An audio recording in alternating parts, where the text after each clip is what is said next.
वो घर श्मशान है जिसमें प्रभु चर्चा न हो। आज का मानव इतना व्यस्त है कि चाह कर भी भजन के लिए समय नहीं निकाल पाता। ऐसी परिस्थिति में गीता का संदेश कर्ण कुहरों तक पहुंच भर जाए तो परम श्रेय और समृद्धि के संस्कारों का बीजारोपण हो जाता है। भगवान की वाणी के इन कैसेटों से दिन भर उस परम प्रभु का स्मरण बना रहेगा और यही भजन की आधारशिला है।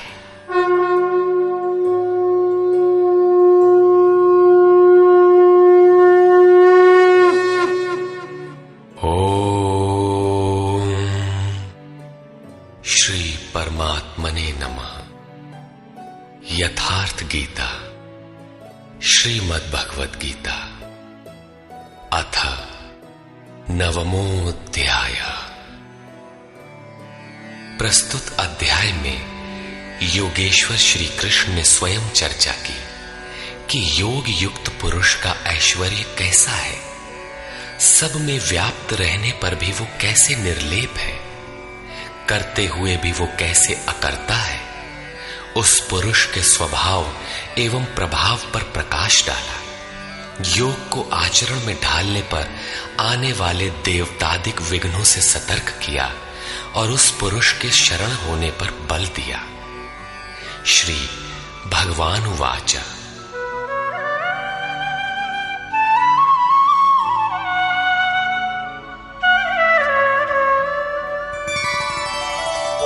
इदन्तु ते गुह्यतमम् प्रवक्ष्याम्यनसूयवे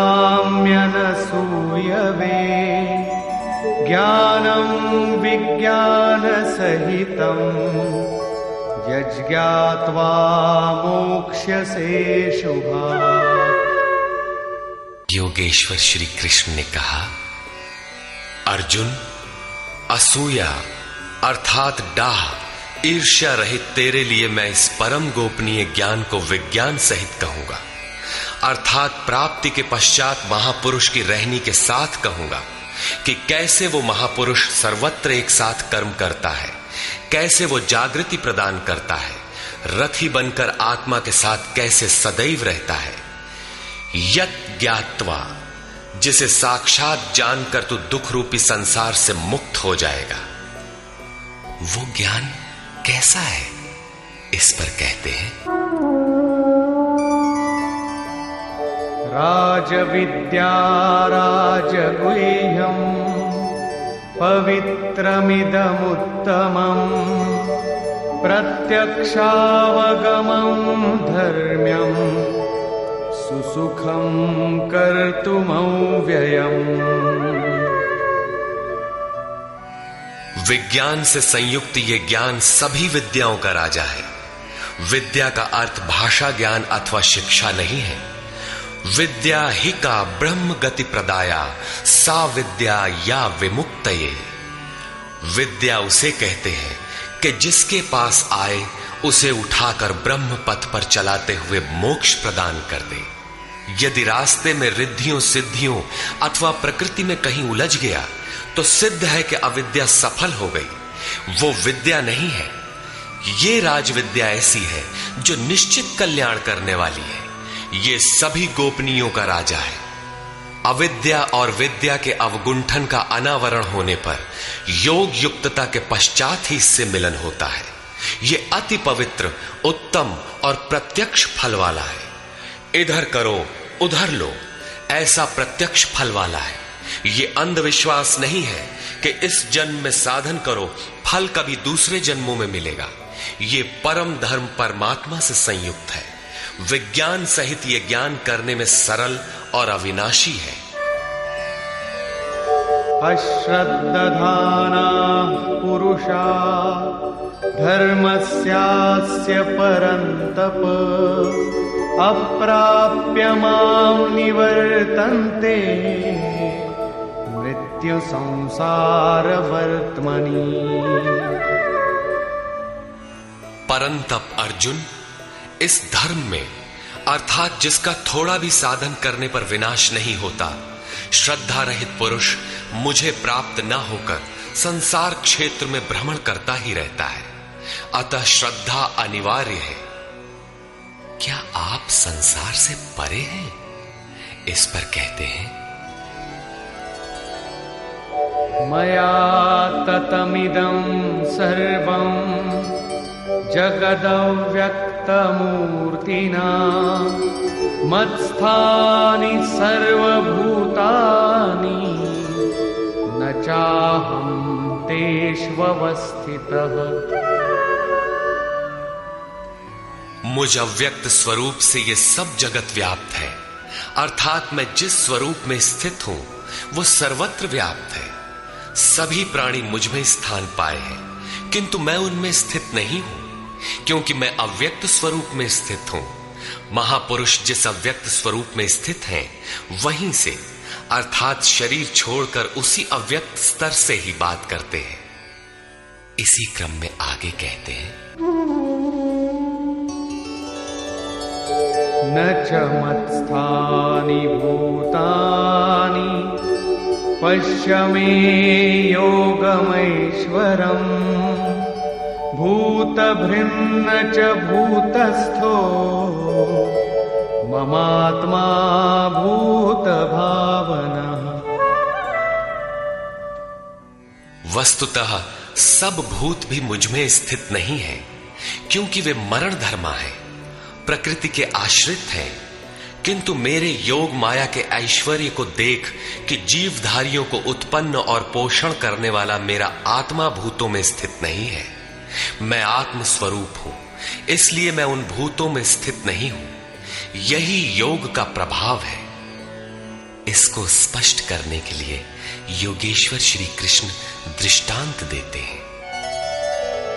यथाकाशस्थितो नित्यं वायुः सर्वत्र गो महान् तथा सर्वाणि भूतानि मत्स्थानीत्युपधारय।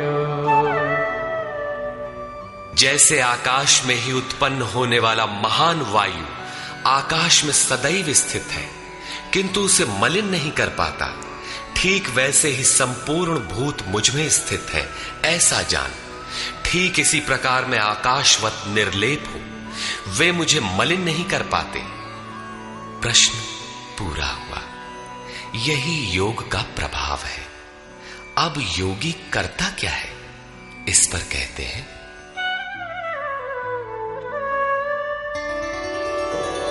सर्वभूतानि कौन्तेय प्रकृतिं यान्ति मामिकाम् कल्पक्षये पुनस्तानि कल्पादौ विसृजाम्यहम्। अर्जुन, कल्प के विलय काल में सब भूत मेरी प्रकृति अर्थात मेरे स्वभाव को प्राप्त होते हैं, और कल्प के आदि में मैं उनको बार बार विसृजामि विशेष रूप से सृजन करता हूं। थे तो वे पहले से, किंतु विकृत थे, उन्हीं को रचता हूं, सजाता हूं। जो अचेत हैं उन्हें जागृत करता हूं, कल्प के लिए प्रेरित करता हूं। कल्प का तात्पर्य है उत्थानोन्मुख परिवर्तन। आसुरी संपद से निकलकर जैसे जैसे पुरुष दैवी संपद में प्रवेश पाता है, यहीं से कल्प का आरंभ है, और जब ईश्वर भाव को प्राप्त हो जाता है, वही कल्प का क्षय है। अपना कर्म पूरा करके कल्प भी विलय हो जाता है। भजन का आरंभ कल्प का आदि है, और भजन की पराकाष्ठा जहां लक्ष्य विदित होता है, कल्प का अंत है। जब ये प्रत्यगात्मा योनियों के कारणभूत राग द्वेषादि से मुक्ति पाकर अपने शाश्वत स्वरूप में स्थिर हो जाए, इसी को श्री कृष्ण कहते हैं कि वो मेरी प्रकृति को प्राप्त होता है। जो महापुरुष प्रकृति का विलय करके स्वरूप में प्रवेश पा गया, उसकी प्रकृति कैसी? क्या उसमें प्रकृति शेष ही है? नहीं। अध्याय 3 के 33वें श्लोक में योगेश्वर श्री कृष्ण कह चुके हैं कि सभी प्राणी अपनी प्रकृति को प्राप्त होते हैं। जैसा उनके ऊपर प्रकृति के गुणों का दबाव है, वैसा करते हैं। और ज्ञानवानपि, प्रत्यक्ष दर्शन के साथ जानकारी वाला ज्ञानी भी अपनी प्रकृति के सदृश चेष्टा करता है। ये पीछे वालों के कल्याण के लिए करता है। पूर्ण ज्ञानी तत्व स्थित महापुरुष की रहनी ही उसकी प्रकृति है। वो अपने इसी स्वभाव में बरतता है। कल्प के क्षय में लोग महापुरुष की इसी रहनी को प्राप्त होते हैं। महापुरुष के इसी कृतित्व पर पुनः प्रकाश डालते हैं। प्रकृतिं स्वामवष्टभ्य विसृजामि पुनः पुनः भूतग्राममिमं कृत्स्नम् अवशं प्रकृतेर्वशात्। अपनी प्रकृति अर्थात महापुरुष की रहनी स्वीकार करके प्रकृतेर्वशांत, अपने अपने स्वभाव में स्थित प्रकृति के गुणों से परवश हुए इन संपूर्ण भूत समुदाय को मैं बारंबार विसृजाम, विशेष सृजन, विशेष रूप से सजाता हूं। इन्हें अपने स्वरूप की ओर बढ़ने के लिए प्रेरित करता हूं।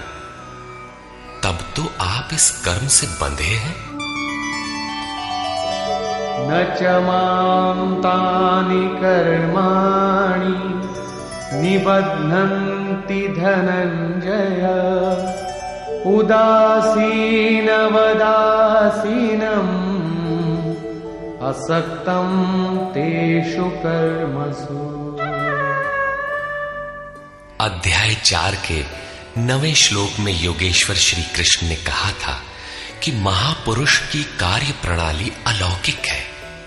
अध्याय 9 के 4थे श्लोक में बताया, मैं अव्यक्त रूप से करता हूं। यहां भी वही कहते हैं, धनंजय, जिन कर्मों को मैं अदृश्य रूप से करता हूं उसमें मेरी आसक्ति नहीं है। उदासीन के सदृश स्थित रहने वाले मुझ परमात्म स्वरूप को वे कर्म नहीं बांधते, क्योंकि कर्म के परिणाम में जो लक्ष्य मिलता है उसमें मैं स्थित हूं, इसलिए उन्हें करने के लिए मैं विवश नहीं हूं। ये तो स्वभाव के साथ जुड़ी प्रकृति के कार्यों का प्रश्न था। महापुरुष की रहनी थी, उनकी रचना थी। अब मेरे अध्यास से जो माया रचती है वो क्या है? वो भी एक कल्प है। मयाध्यक्षेण प्रकृतिः सूयते सचराचरम् हेतुनानेन कौन्तेय जगत् विपरिवर्तते।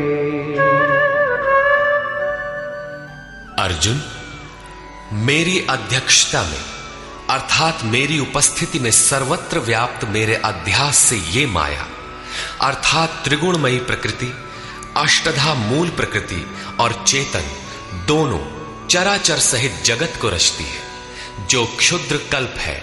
और इसी कारण से यह संसार आवागमन के चक्र में घूमता रहता है। प्रकृति का यह क्षुद्र कल्प जिसमें काल का परिवर्तन है, मेरे अध्यास से प्रकृति ही करती है, मैं नहीं करता। किंतु 7वें श्लोक का कल्प आराधना का संचार एवं पूर्ति पर्यंत मार्गदर्शन वाला कल्प महापुरुष स्वयं करते हैं। एक स्थान पर वे स्वयं करता है जहां वे विशेष रूप से सृजन करते हैं। यहां कर्ता प्रकृति है, जो केवल मेरे आभास से ये क्षणिक परिवर्तन करती है, जिसमें शरीरों का परिवर्तन, काल परिवर्तन, युग परिवर्तन इत्यादि आते हैं। ऐसा व्याप्त प्रभाव होने पर भी मूढ़ लोग मुझे नहीं जानते।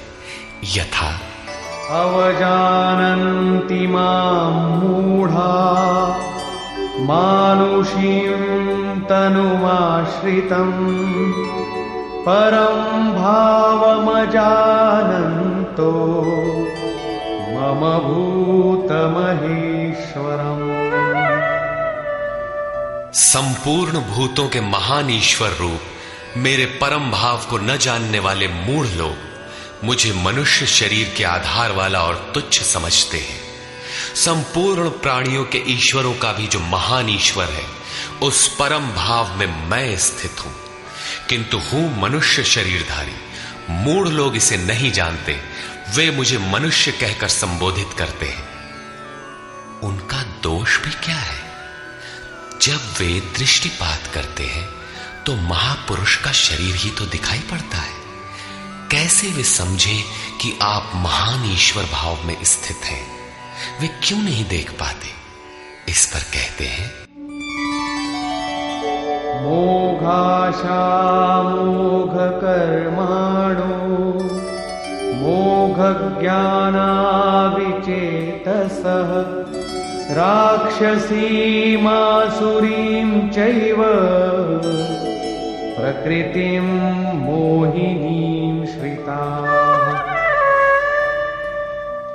वे वृथा आशा अर्थात जो कभी पूर्ण न हो ऐसी आशा, वृथा कर्म अर्थात बंधनकारी कर्म, वृथा ज्ञान अर्थात जो वस्तुतः अज्ञान है, विचेतसः विशेष रूप से अचेत हुए राक्षसों और असुरों के से मोहित होने वाले स्वभाव को धारण किए होते हैं, अर्थात आसुरी स्वभाव वाले होते हैं।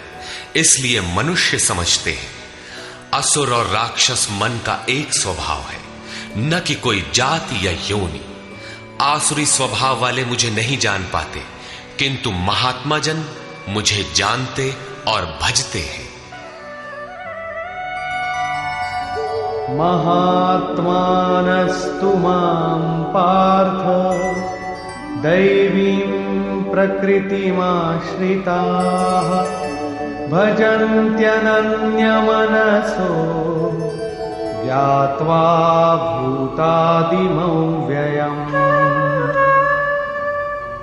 हे पार्थ, परंतु दैवी प्रकृति अर्थात दैवी संपत्ति के आश्रित हुए महात्मा जन मुझे सब भूतों का आदिकरण अव्यक्त और अक्षर जानकर अनन्य मन से अर्थात मन के अंतराल में किसी अन्य को स्थान न देकर केवल मुझ में श्रद्धा रखकर निरंतर मुझे भजते हैं। किस प्रकार भजते हैं? इस पर कहते हैं, सततं कीर्तयन्तो मां यतन्तश्च दृढव्रताः नमस्यन्तश्च मां भक्त्या नित्ययुक्ता उपासते। वे निरंतर चिंतन के व्रत में अचल रहते हुए मेरे गुणों का चिंतन करते हैं, प्राप्ति के यत्न करते हैं और मुझे बारंबार नमस्कार करते हुए सदैव मुझसे संयुक्त होकर अनन्य भक्ति से मुझे उपासते हैं, अविरल लगे रहते हैं। कौन सी उपासना करते हैं? कैसा है ये कीर्ति ज्ञान? कोई दूसरी उपासना नहीं, वरन वही यज्ञ जिसे विस्तार से बता आए हैं, उसी आराधना को यहां संक्षेप में योगेश्वर श्री कृष्ण दोहरा रहे हैं। ज्ञानयज्ञेन चाप्यन्ये यजन्तो मामुपासते एकत्वेन पृथक्त्वेन बहुधा विश्वतो मुखम्। उनमें से कोई तो मुझ सर्वव्याप्त विराट परमात्मा को ज्ञान यज्ञ द्वारा यजन करते हैं, अर्थात अपनी लाभ हानि और शक्ति को समझकर इसी नियत कर्म यज्ञ में प्रवृत्त होते हैं। कुछ एकत्व भाव से मेरी उपासना करते हैं कि मुझे इसी में एक होना है, और दूसरे सब कुछ मुझे अलग रखकर मुझे समर्पण करके निष्काम सेवा भाव से मुझे उपासते हैं तथा बहुत प्रकार से उपासते हैं, क्योंकि एक ही यज्ञ के ये सभी ऊंचे नीचे स्तर हैं। यज्ञ का आरंभ सेवा से ही होता है, किंतु उसका अनुष्ठान होता कैसे है? योगेश्वर श्री कृष्ण कहते हैं, यज्ञ मैं करता हूं, यदि महापुरुष रथी न हो तो यज्ञ पार नहीं लगेगा। उन्हीं के निर्देशन में साधक समझ पाता है कि अब वो किस स्तर पर है, कहां तक पहुंच सका है। वस्तुतः यज्ञकर्ता कौन है? इस पर योगेश्वर श्री कृष्ण कहते हैं, अहं क्रतुरहं यज्ञः स्वधाहमहमौषधम् मन्त्रोऽहमहमेवाज्यम् अहमग्निरहं हुतम्। कर्ता मैं हूं। वस्तुतः कर्ता के पीछे प्रेरक के रूप में सदैव संचालित करने वाला इष्ट ही है। कर्ता द्वारा जो पार लगता है मेरी देन है। यज्ञ मैं हूं। यज्ञ आराधना की विधि विशेष है। पूर्ति काल में यज्ञ जिसका सृजन करता है उस अमृत का पान करने वाला पुरुष सनातन ब्रह्म में प्रवेश पा जाता है। स्वधा मैं हूं अर्थात अतीत के अनंत संस्कारों का विलय करना, उन्हें तृप्त कर देना मेरी देन है। भवरोग को मिटाने वाली औषधि मैं हूं। मुझे पाकर लोग इस रोग से निवृत्त हो जाते हैं। मंत्र मैं हूं। मन को श्वास के अंतराल में निरोध करना मेरी देन है। इस निरोध क्रिया में तीव्रता लाने वाली वस्तु आज्य अर्थात हवि भी मैं हूं। अग्नि मैं हूं। मेरे ही प्रकाश में मन की सभी प्रवृत्तियां विलय होती हैं तथा हवन अर्थात समर्पण भी मैं ही हूं।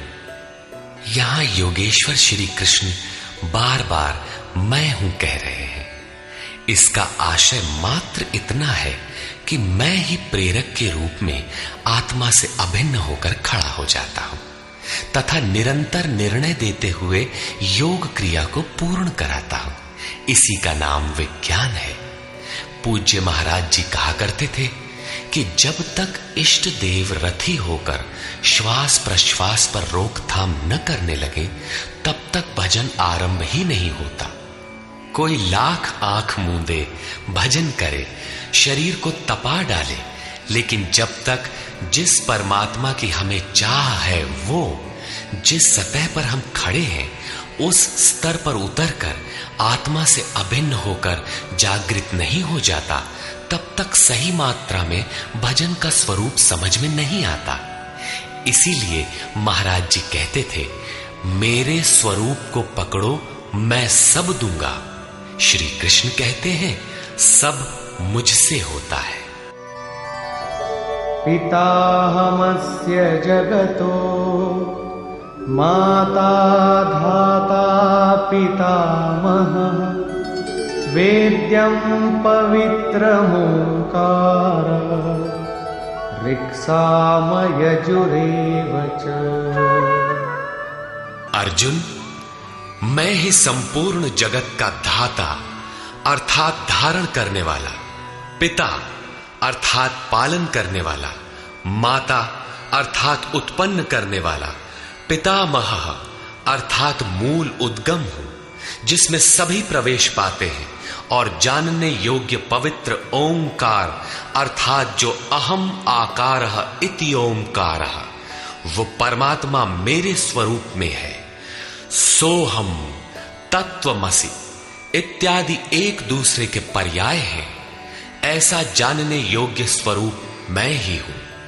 ऋक् अर्थात संपूर्ण प्रार्थना, साम अर्थात समत्व दिलाने वाली प्रक्रिया, यजुः अर्थात यजन की विधि विशेष भी मैं ही हूं। योग अनुष्ठान के उक्त तीनों आवश्यक अंग मुझसे होते हैं।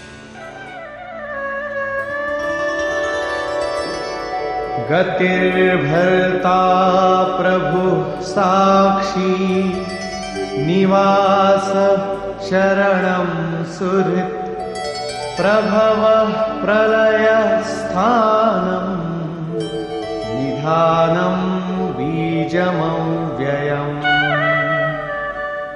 हे अर्जुन, गति अर्थात प्राप्त होने योग्य परम गति, भर्ता भरण पोषण करने वाला, सबका स्वामी, साक्षी अर्थात दृष्टा रूप में स्थित सबको जानने वाला, सबका वास स्थान शरण लेने योग्य, अकारण प्रेमी मित्र, उत्पत्ति और प्रलय अर्थात शुभाशुभ संस्कारों का विलय तथा अविनाशी कारण मैं ही हूं। अर्थात अंत में जिनमें प्रवेश मिलता है वे सारी विभूतियां मैं ही हूं। तपाम्यहमहं वर्षं निगृह्णाम्युत्सृजामि च अमृतं चैव मृत्युश्च सदसच्चाहमर्जुन। मैं सूर्य रूप से तपता हूं, वर्षा को आकर्षित करता हूं, मृत्यु से परे अमृतत्व तथा मृत्यु, सत और असत सब कुछ मैं ही हूं। अर्थात जो परम प्रकाश प्रदान करता है वो सूर्य मैं ही हूं। कभी कभी भजने वाले मुझे असत भी मान बैठते हैं, वे मृत्यु को प्राप्त होते हैं। इस प्रकार कहते हैं, त्रैविद्या मां सोमपाः पूतपापाः यज्ञैरिष्ट्वा स्वर्गतिं प्रार्थयन्ते ते पुण्यमासाद्य सुरेन्द्रलोकम् अश्नन्ति दिव्यान् दिवि देवभोगान्। आराधना विद्या के तीनों अंग ऋक्, साम और यज अर्थात प्रार्थना, समत्व की प्रक्रिया और यजन का आचरण करने वाले, सोम अर्थात चंद्रमा के क्षीण प्रकाश को पाने वाले, पाप से मुक्त होकर पवित्र हुए पुरुष उसी यज्ञ की निर्धारित प्रक्रिया द्वारा मुझे इष्ट रूप में पूजकर स्वर्ग के लिए प्रार्थना करते हैं। यही असत की कामना है जिससे वे मृत्यु को प्राप्त होते हैं, उनका पुनर्जन्म होता है, जैसा पिछले श्लोक में योगेश्वर ने बताया। वे पूजते मुझे ही हैं, उसी निर्धारित विधि से पूजते हैं, किंतु बदले में स्वर्ग की याचना करते हैं। वे पुरुष अपने पुण्य के फल स्वरूप इंद्रलोक को प्राप्त होकर स्वर्ग में देवताओं के दिव्य भोग भोगते हैं, अर्थात ये भोग भी मैं ही देता हूं। ते तं भुक्त्वा स्वर्गलोकं विशालम् क्षीणे पुण्ये मर्त्यलोकं विशन्ति एवं त्रयी धर्ममनुप्रपन्ना गतागतं कामकामा लभन्ते। वे उस विशाल स्वर्ग को भोग कर पुण्य क्षीण होने पर मृत्युलोक अर्थात जन्म मृत्यु को प्राप्त होते हैं। इस प्रकार त्रयी धर्मम प्रार्थना, समत्व एवं यजन की तीनों विधियों से एक ही यज्ञ का अनुष्ठान करने वाले मेरे शरण हुए भी कामना वाले पुरुष बारंबार जाने आने को अर्थात पुनर्जन्म को प्राप्त होते हैं। अतः किसी प्रकार की कामना नहीं करनी चाहिए। जो कामना नहीं करते उन्हें क्या मिलता है? अनन्याश्चिन्तयन्तो मां ये जनाः पर्युपासते तेषां नित्याभियुक्तानां योगक्षेमं वहाम्यहम्। अनन्य भाव से मुझ में स्थित भक्तजन मुझ परमात्म स्वरूप का निरंतर चिंतन करते हैं।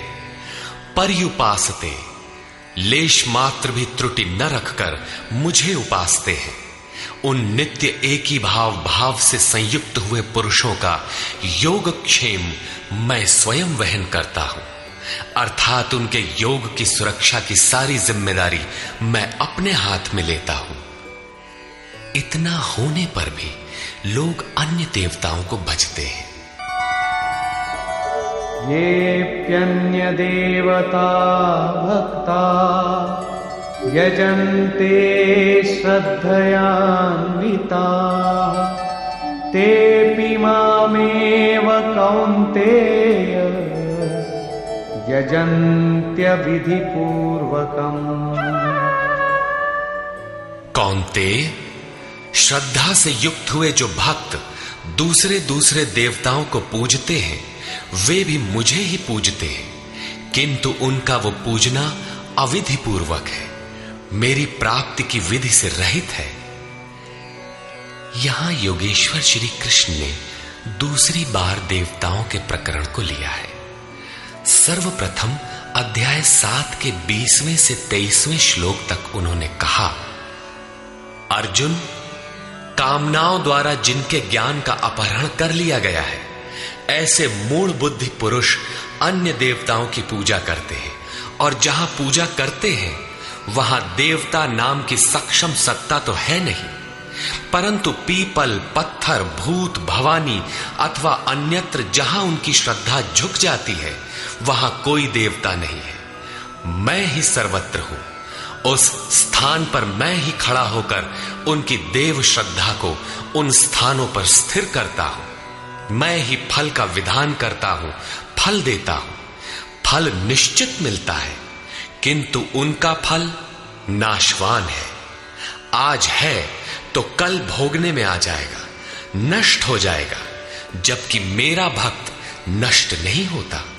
अतः वे मूढ़ बुद्धि जिनके ज्ञान का अपहरण हो गया है वही अन्य देवता की पूजा करते हैं। प्रस्तुत अध्याय 9 के 23 से 25वें श्लोक तक योगेश्वर श्री कृष्ण पुनः दोहराते हैं, अर्जुन, जो श्रद्धा से अन्य अन्य देवताओं को पूजते हैं वे मुझे ही पूजते हैं, किंतु अविधि पूर्वक है। अब प्रश्न उठता है कि जब वे भी प्रकारांतर से आपको ही पूजते हैं और फल भी मिलता ही है, तो दोष क्या है? अहं हि सर्वयज्ञानां भोक्ता च प्रभुरेव च न तु मामभिजानन्ति तत्त्वेनातश्च वन्ति ते। संपूर्ण यज्ञों का भोक्ता अर्थात यज्ञ जिसमें विलय होते हैं, यज्ञ के परिणाम में जो मिलता है वो मैं हूं और स्वामी भी मैं ही हूं, परंतु वे मुझे तत्व से भली प्रकार नहीं जानते, इसलिए च्यवंती गिरते हैं, अर्थात वे कभी अन्य देवताओं में गिरते हैं और तत्व से जब तक नहीं जानते तब तक कामनाओं से भी गिरते हैं। उनकी गति क्या है? यान्ति देवव्रता देवान् पितॄन् यान्ति पितृव्रता भूतानि यान्ति भूतेजा यान्ति मद्याजिनोऽपि माम्। अर्जुन, देवताओं को पूजने वाले देवताओं को प्राप्त होते हैं। देवता हैं तो परिवर्तित सत्ता, वे अपने सदकर्मानुसार जीवन व्यतीत करते हैं। पितरों को पूजने वाले पितरों को प्राप्त होते हैं, अर्थात अतीत में उलझे रहते हैं। भूतों को पूजने वाले भूत होते हैं, शरीर धारण करते हैं, और मेरा भक्त मुझे प्राप्त होता है। वे मेरे साक्षात स्वरूप होते हैं, उनका पतन नहीं होता। इतना ही नहीं, मेरी पूजा का विधान भी सरल है। पत्रं पुष्पं फलं तोयं यो मे भक्त्या प्रयच्छति तदहं भक्त्युपहृतम् अश्नामि प्रयतात्मनः। भक्ति का आरंभ यहीं से है कि पत्र, पुष्प, फल, जल इत्यादि जो कोई मुझे भक्ति पूर्वक अर्पित करता है, मन से प्रयत्न करने वाले उस भक्त का वो सब मैं खाता हूं, अर्थात स्वीकार करता हूं। इसलिए यत्करोषि यदश्नासि यज्जुहोषि ददासि यत्तपस्यसि कौन्तेय तत्कुरुष्व मदर्पणम्। अर्जुन, तू जो कर्म अर्थात यथार्थ कर्म करता है, जो खाता है, जो हवन करता है, समर्पण करता है, दान देता है, मन सहित इंद्रियों को जो मेरे अनुरूप तपाता है, वो सब मुझे अर्पण कर, अर्थात मेरे प्रति समर्पित होकर ये सब कर। समर्पण करने से योग के क्षेत्र की जिम्मेदारी मैं ले लूंगा।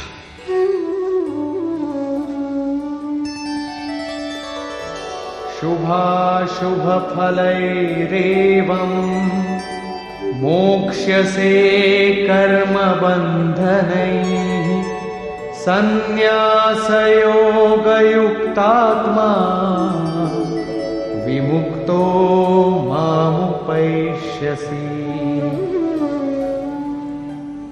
इस प्रकार सर्वस्व के न्यास संन्यास योग से युक्त हुआ तू शुभाशुभ फलदाता कर्मों के बंधन से मुक्त होकर मुझे प्राप्त होगा। उपर्युक्त 3 श्लोकों में योगेश्वर श्री कृष्ण ने क्रमबद्ध साधन और उसके परिणाम का चित्रण किया है। पहले पत्र पुष्प फल जल का पूर्ण श्रद्धा से अर्पण, दूसरे समर्पित होकर कर्म का आचरण और तीसरे पूर्ण समर्पण के साथ सर्वस्व का त्याग। इनके द्वारा कर्म बंधन से विमुक्त अर्थात विशेष रूप से मुक्त हो जाएगा। मुक्ति से मिलेगा क्या? बताया मुझे प्राप्त होगा। यहां मुक्ति और प्राप्ति एक दूसरे के पूरक है। आपकी प्राप्ति ही मुक्ति है, तो उससे लाभ इस पर कहते हैं समोहं सर्वभूतेषु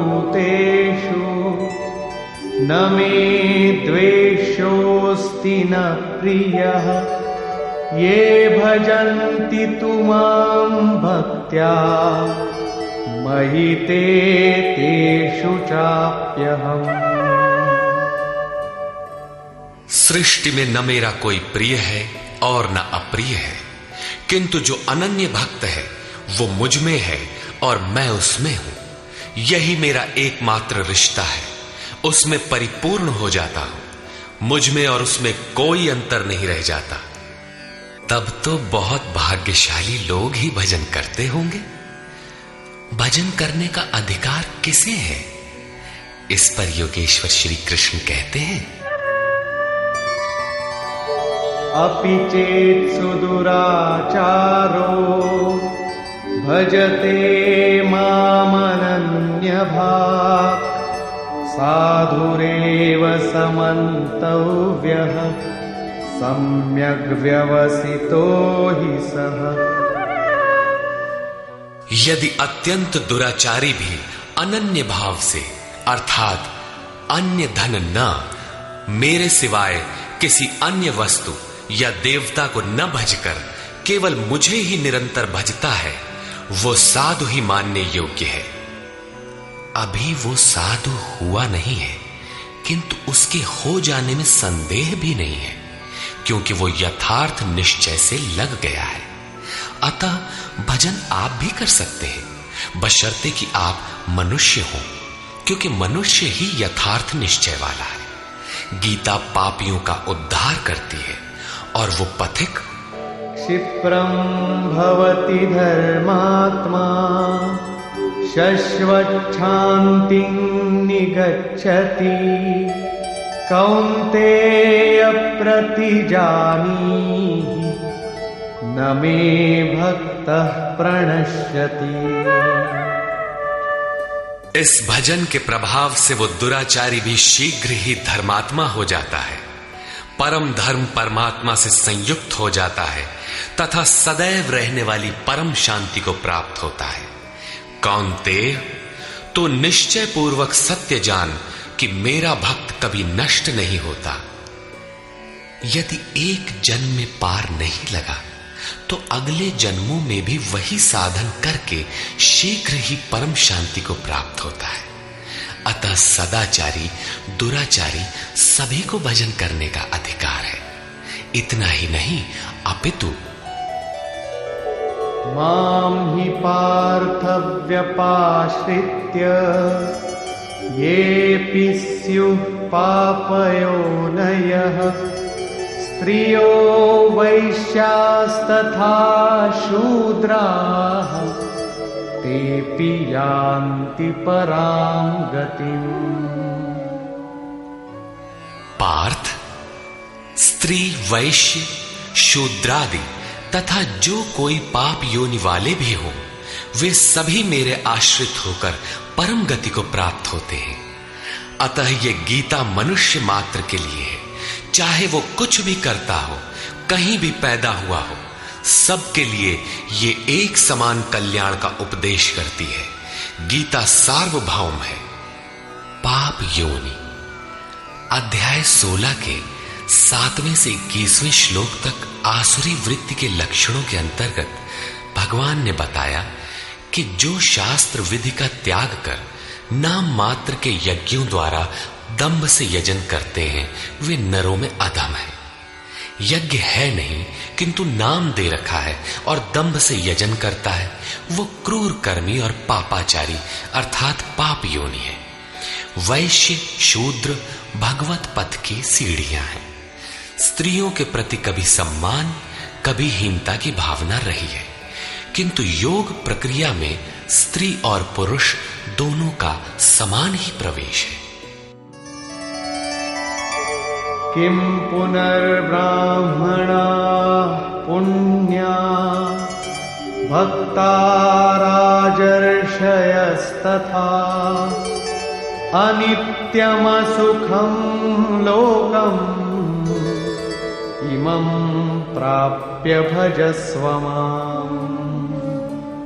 फिर तो ब्राह्मण तथा राजर्षि क्षत्रिय श्रेणी के भक्तों के लिए कहना ही क्या है। ब्राह्मण एक अवस्था विशेष है जिसमें ब्रह्म में प्रवेश दिला देने वाली सारी योग्यताएं विद्यमान है। शांति, आर्जव, अनुभवी, उपलब्धि, ध्यान और इष्ट के निर्देशन पर जिसमें चलने की क्षमता है, यही ब्राह्मण की अवस्था है।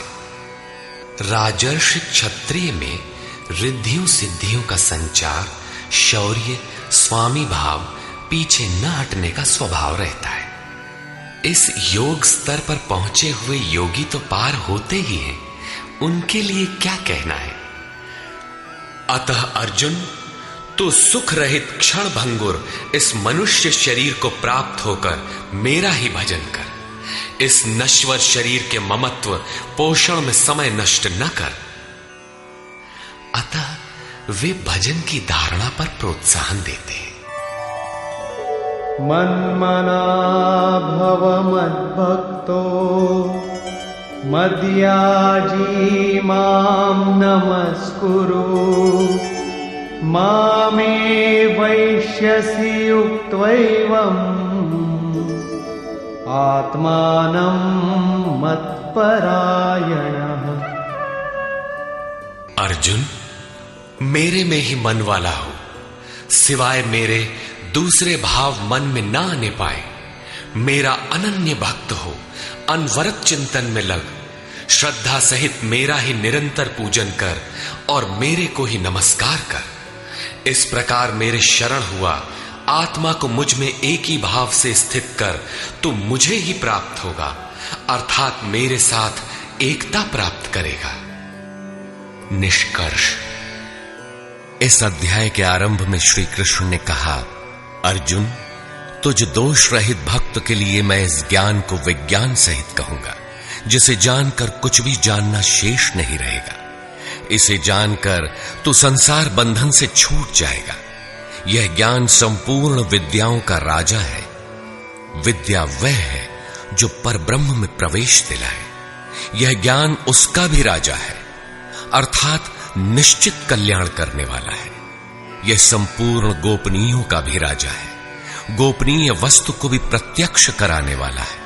यह प्रत्यक्ष फल वाला, साधन करने में सुगम और अविनाशी है। इसका थोड़ा भी साधन आपसे पार लग जाए तो इसका कभी नाश नहीं होता, वरन इसके प्रभाव से वह परम श्रेय तक पहुंच जाता है। किंतु इसमें एक शर्त है। श्रद्धा विहीन पुरुष परम गति को प्राप्त न होकर संसार चक्र में भटकता है। योगेश्वर श्री कृष्ण ने योग के ऐश्वर्य पर भी प्रकाश डाला। दुख के संयोग का वियोग ही योग है, अर्थात जो संसार के संयोग वियोग से सर्वथा रहित है, उसका नाम योग है। परम तत्व परमात्मा के मिलन का नाम योग है। परमात्मा की प्राप्ति ही योग की पराकाष्ठा है। जो इसमें प्रवेश पा गया, उस योगी के प्रभाव को देख कि संपूर्ण भूतों का स्वामी और जीवधारियों का पोषण करने वाला होने पर भी मेरा आत्मा उन भूतों में स्थित नहीं है। मैं आत्म स्वरूप में स्थित हूं।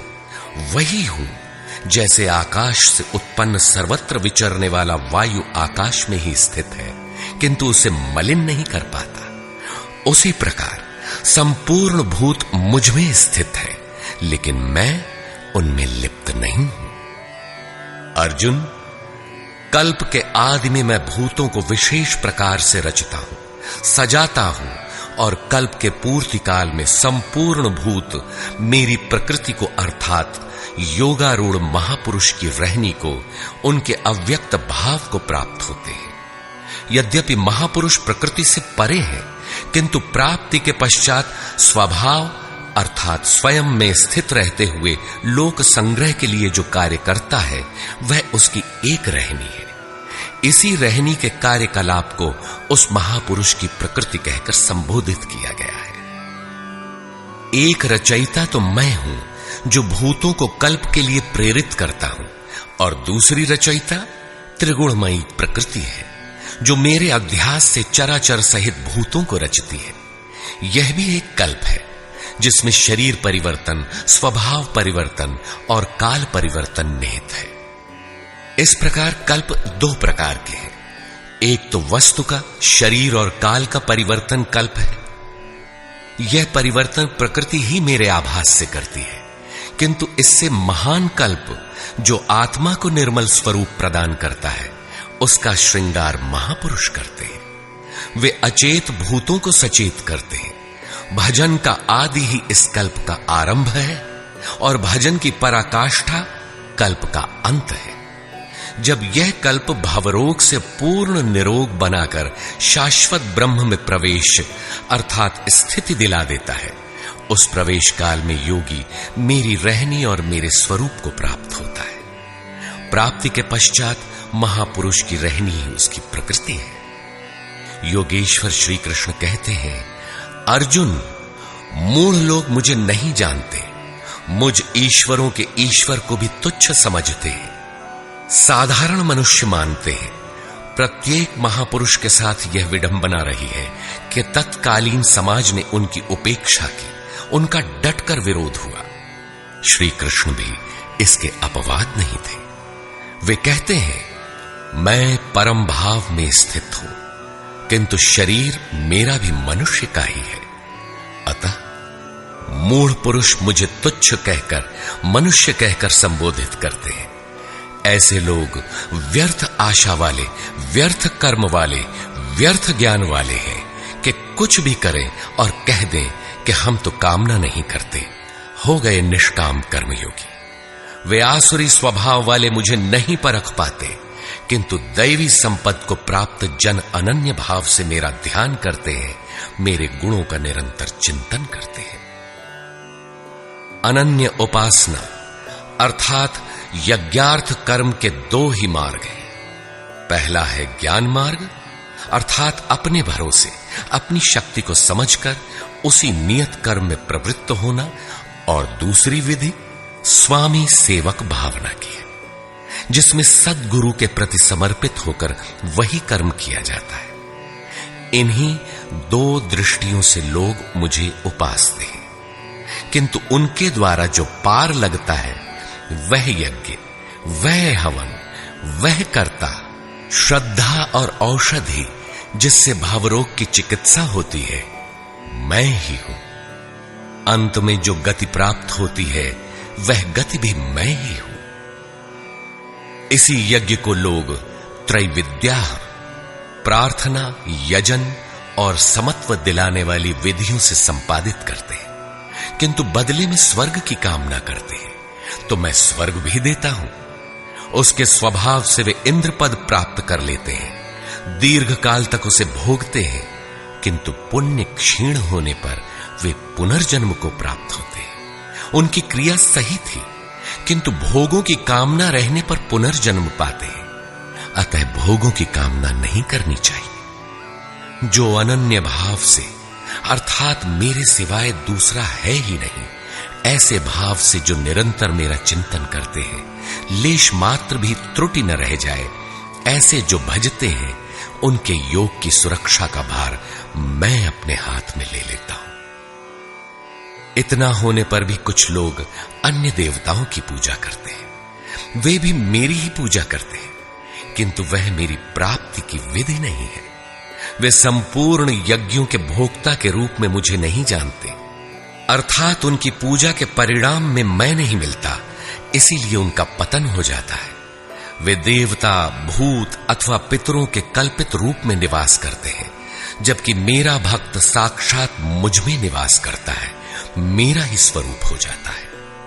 योगेश्वर श्री कृष्ण ने इस यज्ञार्थ कर्म को अत्यंत सुगम बताया कि कोई फल फूल या जो भी श्रद्धा से देता है उसे मैं स्वीकार करता हूं।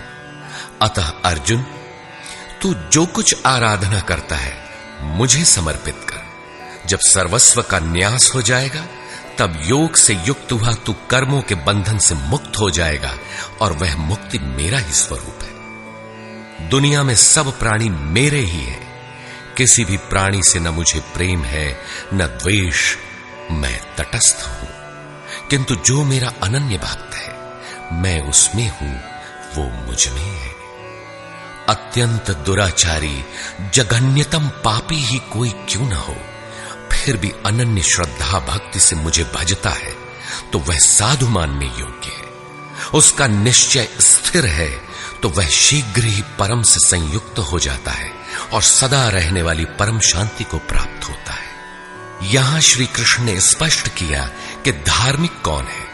सृष्टि में जन्म लेने वाला कोई भी प्राणी अनन्य भाव से एक परमात्मा को भजता है, उसका चिंतन करता है तो वह शीघ्र ही धार्मिक हो जाता है। अतः धार्मिक वह है जो एक परमात्मा का सुमिरन करता है।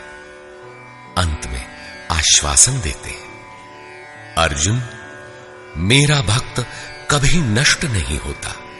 कोई शूद्र हो, नीच हो, आदिवासी हो या अनादिवासी या कुछ भी नामधारी हो, पुरुष अथवा स्त्री हो अथवा पाप योनि तिर्यक योनि वाला भी जो हो, मेरी शरण होकर परम श्रेय को प्राप्त होता है। इसलिए अर्जुन, सुख रहित क्षण भंगुर किंतु दुर्लभ मनुष्य शरीर को पाकर मेरा भजन कर। फिर तो जो ब्रह्म में प्रवेश दिलाने वाली योग्यताओं से युक्त है, उस ब्राह्मण तथा जो राजर्षित्व के स्तर से भजने वाला है, ऐसे योगी के लिए कहना ही क्या है, वह तो पार ही है। अतः अर्जुन, निरंतर मुझ में मन वाला हो, निरंतर नमस्कार कर। इस प्रकार मेरी शरण में हुआ तू मुझे ही प्राप्त होगा, जहां से पीछे लौटकर नहीं आना पड़ता। प्रस्तुत अध्याय में उस विद्या पर प्रकाश डाला गया जिसे श्री कृष्ण स्वयं जागृत करते हैं। यह राज विद्या है जो एक बार जागृत होने पर निश्चित कल्याण करती है। अतः ओम तत्सदिति श्रीमद्भगवद गीता सूपनिषत्सु ब्रह्म विद्यायाम योग शास्त्रे श्री कृष्णार्जुन संवादे राज विद्या जागृति नाम नवमोऽध्यायः।